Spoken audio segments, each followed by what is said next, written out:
Hey, have you ever wondered how folks gardened way back when without all the fancy stuff we have today? They didn't have aisles of chemicals or depend on store-bought everything. They just used good old-fashioned common sense and watched what worked. Turns out, a lot of those methods are still super useful. Let's check out 5 habits that help them feed their families for ages. Habits we can totally bring back to life. 1. Crop rotation. Keeping your soil happy. You know, one thing I often see new gardeners doing is planting the same veggies in the same spots year after year. It's a super common mistake, but it can cause problems. Think about it. The soil starts losing all its good stuff, pests decide to move in permanently, and diseases, they spread like wildfire. The fix? Crop rotation. It basically means being smart about where you plant stuff each year. Here's the deal. Every plant takes something a little different from the soil and has a different impact. Like cabbage and tomatoes? They're hungry plants and take a lot out of the soil. On the flip side, carrots and beets are much gentler and can improve how the soil is structured. And legumes? Think peas and beans. These are awesome because they actually put nutrients back into the soil, like nitrogen. So, a simple trick is to split your garden into sections, maybe 3 or 4, and move your crops around each year. Here's an example. Section A. This year, grow potatoes and next year switch to carrots. And Section B. Start with onions, then plant cabbage and then a type of green manure crop. Doing this is a game changer. You'll have bigger harvests, and you might not even need those pest control sprays. It's a win-win. 2. Mulching. Water less and ditch the weeds. Okay, so what's mulch?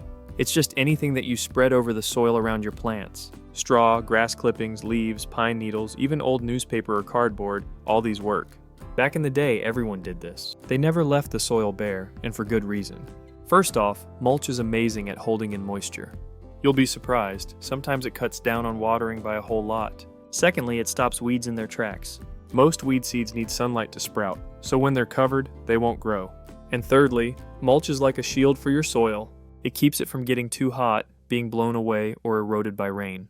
Mulching is extremely useful in the summertime heat. It keeps the roots cooler, which leads to more worms and helpful microbes. More organisms means more stability, and the soil just gets richer. 3. Plant support. Simple is just fine. These days, you see loads of plastic supports for plants, right? But before all that, folks just used what they could find. Sticks, branches, twine. And guess what? It worked perfectly fine. These homemade supports are not hard to put together. Plus, they're way better for the and work just as good. Supports are helpful. Tomatoes. Keeps them off the ground, which lessens the chance of them rotting. Cucumbers. Growing up instead of out saves a ton of garden space. Beans and peas. They need something to climb on. A simple trellis is ideal. Raspberries. If you don't support them, the branches end up on the ground, which invites problems. You can build archways, tunnels, all sorts of things with just some branches, or stretch a rope between stakes instead of using a net. It looks great and feels more natural. 4. Composting. Turning trash into treasure. Basically, anything that grows can be future food for your garden. In the old days, people wouldn't even dream of tossing grass clippings, weeds, or leaves in the trash. It all went into the compost pile. It's cheap, good for the planet, and the results are fantastic. Compost really makes the soil better, adding key nutrients and leading to bigger harvests. What you can toss in: grass, leaves, plant trimmings, as long as they're disease-free and don't have seeds. Veggie peels, coffee grounds, tea bags. Cardboard, newspaper, the plain kind, eggshells. What to leave out: meat, dairy, diseased plants, and weeds with seeds. Good compost takes about 3 to 6 months to mature. It'll be crumbly, dark, and smell a bit like fresh forest soil. Mix it in when you plant or use it as mulch. Compost regularly, and you might not even need to buy fertilizers. 5. Simple paths. Neat, dry, and easy. Here's something really useful that's often overlooked. Paths between your garden beds. People used to use anything they could get their hands on for this, like wood, bricks, stone, or even old sacks. That way, you can walk around without stepping on the soil, no matter the weather. Paths solve several problems. Stop soil from getting compacted, and make it easier to get in between plants. Keep things tidy, even after it rains. They help to keep weeds from invading. Consider alternating between sturdy and soft paths. Sturdy paths could be from bricks. Soft paths could be from bark or sawdust. This makes everything look nicer and makes working in the garden way easier. 6. Plant together. Stay together.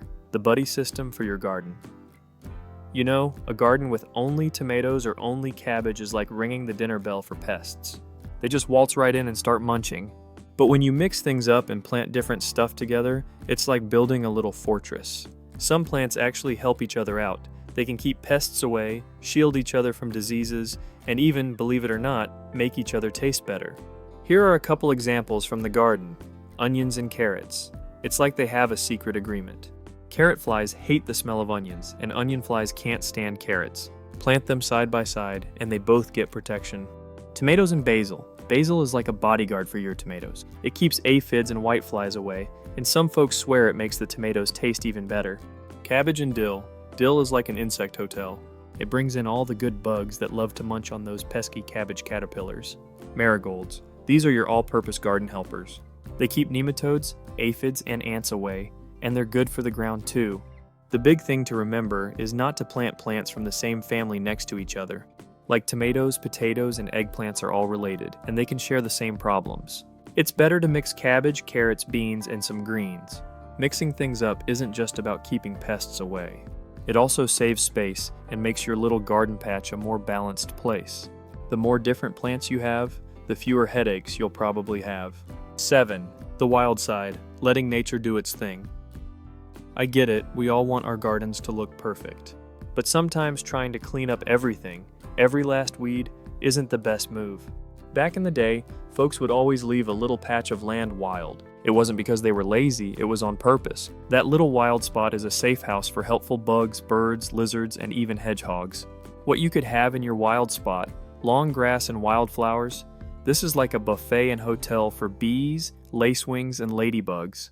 Old wood or planks, perfect for beetles and other bug-eating insects to set up shop. A pile of rocks or branches. Lizards love these, and they eat garden pests. A dish of water.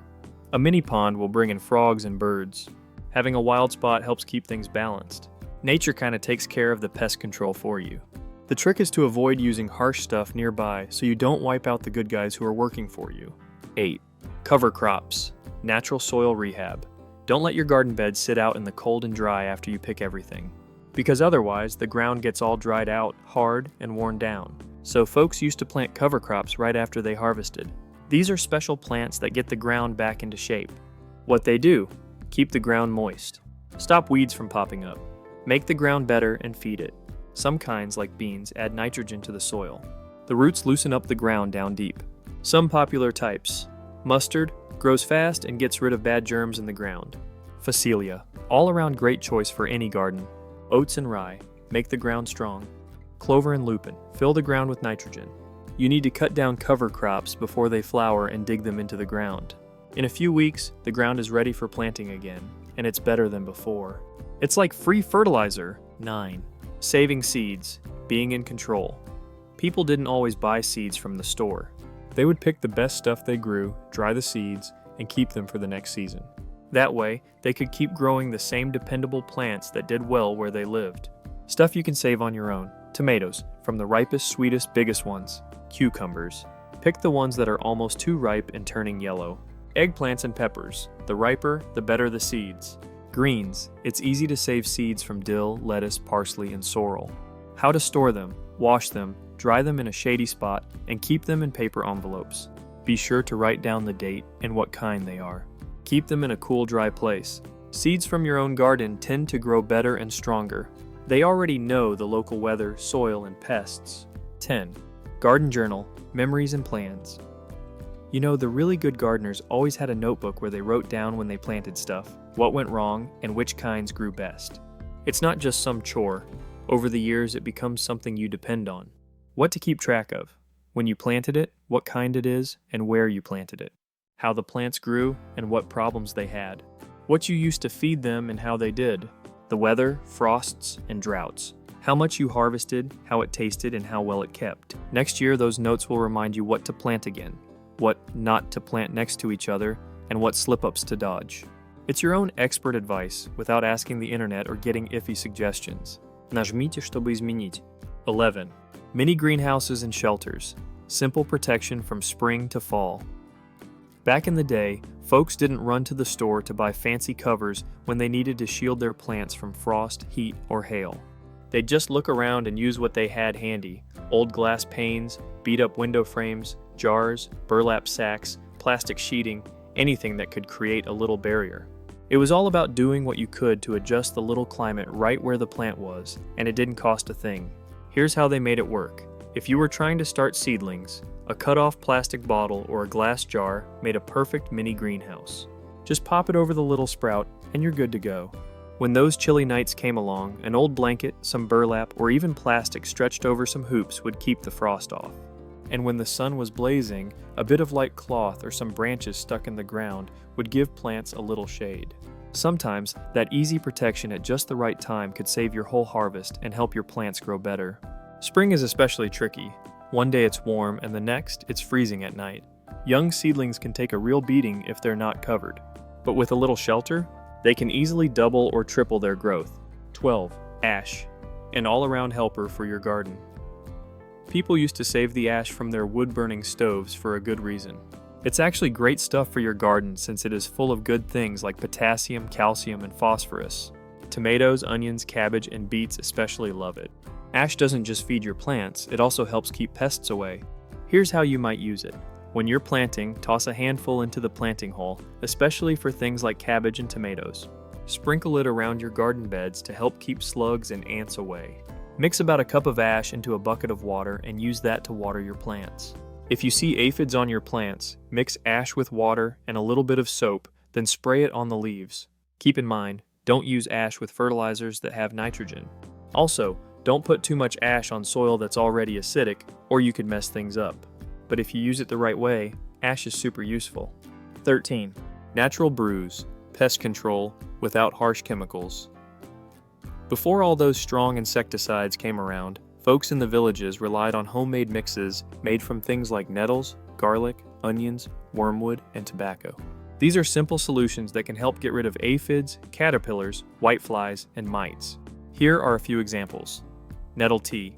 Soak about a pound of fresh nettles in about a gallon of water for a day. Strain it and then spray it on your plants. Garlic spray. Crush about half a pound of garlic, pour a quart of warm water over it, and let it sit for a day. Then dilute it and use it as a spray. Onion peel tea. Just pour boiling water over onion peels, let it sit, and then spray that on your plants to help keep problems away. The great thing about these solutions is that they don't harm the helpful bugs, and they don't build up inside your fruits and veggies. You can use them as often as once a week if you need to. They're especially good to use near harvest time when you don't want to use anything too strong. 14. Aged manure and plant teas. Natural food for your plants. Those chemical fertilizers can really make plants grow fast. They can also wear out the soil over time. On the other hand, organic stuff works slowly but steadily, and it's much safer for everything. Back in the old days, people make teas from cow manure, bird droppings, and green plants. It gives them food and helps them grow. Here's a quick way to do it. Stuff a bucket full of fresh green stuff, nettles, dandelions, alfalfa, and cover it with water. Let it sit for a week until it gets a bit stinky. Then, mix 1 part of this tea with 10 parts of water and use it to water your plants at the base. This kind of mix is full of nitrogen, trace minerals, and things that help plants grow. You can use it for pretty much anything, from tomatoes to strawberries. Just don't go overboard and be careful when it's really hot. 15. Planting close together. Save space and cut down on weeds. If you've got a small garden, every little bit counts. People used to know how to make the most of their space, and one way they did that was by planting things closer together than what it said on the seed packet. It sounds weird, but it works. When you plant things close, it shades the ground so weeds don't get as much light and have a harder time growing. It keeps the soil from drying out so you don't have to water as much. It's like having a layer of living mulch. People plant carrots and onions together this way, put lettuce between tomato plants, and grow spinach and radishes in the rows between cabbage. Just don't pack things in too tight. Every plant needs some sun and air. But if you plant things just a little closer than normal, you might end up with a better harvest. All these old-fashioned habits have one thing in common. They're just common-sense ways of doing things. You don't need to spend a ton of money or rely on fancy technology. They just work. These tricks used to be everyday stuff. Now, people are rediscovering them. While some people are spending money on all sorts of treatments, systems, and packaging, others are going back to ways that have been working for hundreds of years. And they're getting more dependable harvests, healthy, living soil, more fun doing it. The best thing you can do is just start. Pick one thing, try it out, and then try another. Before you know it, your garden will be doing better than ever. Not because you're working harder, but because you're helping nature instead of fighting it.